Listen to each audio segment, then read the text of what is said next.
JK Yadav Films present.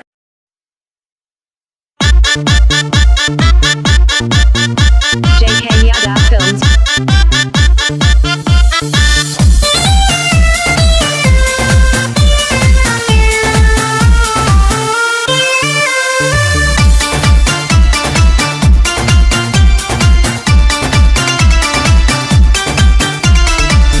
छौ झकास छौरी चढ़ली जवानी के छौरा सबके पीला के जवानी के तू पानी के लागे छौ झकास छौरी चढ़ली जवानी के छौरा सबके पीला के जवानी के तू पानी के नहीं असल में लागे छी तू एकदम झकास झकास झकास 2022 में के छौरी तोहर मीस दे बौगाल अब की नहीं असल में तोरा रोके दे बौगाल।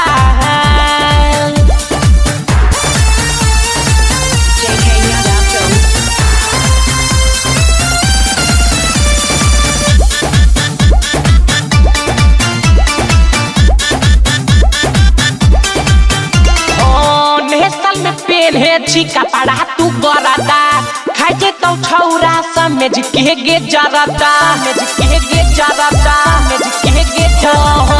नेसल में पेन्हे छी कपड़ा तू गरदा खाइते तो छौरा समझ के गे जरदा मीठी बोली बोल के ने तू याले हूँ मोरे जान जान हो जान 2022 में के छौरी तोहर मीस दे बौगाल अब की नया साल में तोहर रोके दे बौगाल।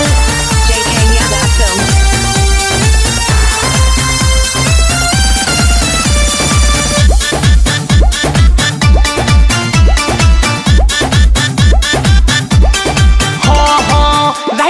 सोनू के बना ले तू यार के रोहित चौधरी तोहर बनतौ भतारी के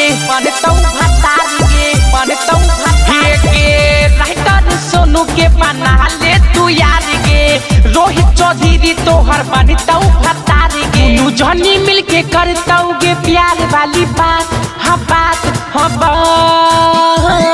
2022 में के छौरी तोहर मीस दे बौगाल अब की नया साल में तोरा रोके दे बौगाल। JK Yadav Films.